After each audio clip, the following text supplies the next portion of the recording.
নিয়ে আলোচনা করব। রমাদান মাসের 1 নম্বর বৈশিষ্ট্য হচ্ছে রমাদান মাস হচ্ছে সিয়ামের মাস। সিয়ামের মাস আল্লাহ তাআলা বলেছেন, শাহরু রমাদান আল্লাযী উনজিলা ফীহিল কুরআন হুদাল লিন-নাস ওয়া বায়িনাতিন মিনাল হুদা ওয়াল ফুরকান ফামান শাহিদা মিনকুমুশ শাহরা ফালিয়াসুমহু।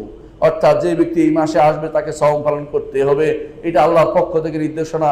সুতরাং এই মাস সওমের মাস এবং রাসূলুল্লাহ সাল্লাল্লাহু আলাইহি ওয়াসাল্লাম বলেছেন, বুনিয়াল ইসলামু আলা খামসিন, ইসলামকে 5টি ভিত্তির উপর রাখা হয়েছে।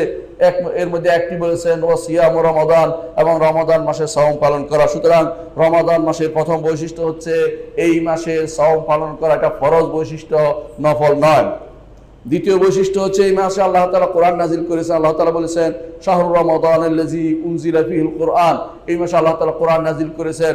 আর কোরআন হচ্ছে বায়িনাতিন মিনাল হুদা ওয়াল ফুরকান, মানুষের হেদায়েতের জন্য স্পষ্ট প্রমাণ, এবং ফুরকান হক এবং বাতিলের মধ্যে পার্থক্য দানকারী হচ্ছে কোরআনে কারীম। সুতরাং কোরআনে কারীম আমাদের জন্য যেমনিভাবে সারা জীবন দুনিয়া এবং আখিরাতের জন্য মুক্তির বিষয়ে কোরআনে কারীম আমাদের দিক নির্দেশনা দিয়েছেন। সেই জন্য কোরআনে কারীম নাজিল হওয়ার এই মাসটিকে আল্লাহ তাআলা গুরুত্ব দিতে বলেছেন, রাসূল গুরুত্ব দিতে বলেছেন, রাসূল গুরুত্ব দিয়েছেন, আমরা সেভাবে গুরুত্ব প্রদান করি। তৃতীয়ত এই মাসে রয়েছে লাইলাতুল কদর।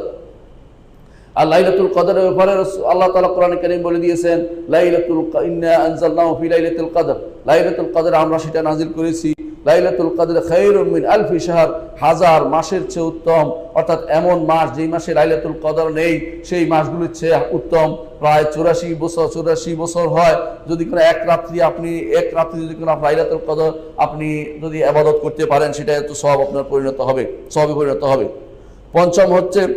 চতুর্থ হচ্ছে যে এই মাসে সিয়াম এবং এই মাসে কিয়াম যদি আমরা করতে পারি, আমাদের পূর্ববর্তী গুনাহসমূহ ক্ষমা করে দেওয়া হবে। রাসূলুল্লাহ সাল্লাল্লাহু আলাইহি ওয়াসাল্লাম বলেছেন, মান কামা রমাদানা ঈমানান ওয়া ইহতিসাবান গুফিরা লাহু মা তাকাদ্দামা মিন যামবি। ষষ্ঠ হচ্ছে এই মাসে আল্লাহ তাআলার জান্নাতের দরজাসমূহ খুলে দেওয়া হয় এবং জাহান্নামের দরজাগুলো বন্ধ করে দেওয়া হয় এবং দুষ্ট শয়তানগুলোকে বন্দী করে রাখা হয়। সুতরাং এই মাসে যদি কোনো কেউ ইবাদত করে তার জন্য সেটা সৌভাগ্যের বিষয় হয় জান্নাতে যাওয়ার জন্য, এবং তার জন্য জাহান্নাম থেকে মুক্তি পাওয়ার সুযোগ এসে যায় এবং সে ব্যক্তি শয়তানের ওয়াসওয়াসা থেকে মুক্ত থাকতে পারে। ষষ্ঠ বৈশিষ্ট্য হচ্ছে এই মাসের প্রতি রাত্রিতে আল্লাহ তাআলা কিছু মানুষকে জাহান্নাম থেকে মুক্তি দেন। প্রতি রাত্রিতে ওয়াদালকা ফি কুল্লি লাইলা, প্রতি রাত্রিতে এই মাসে আল্লাহ তাআলা কিছু মানুষকে জাহান্নাম থেকে মুক্তি দেন।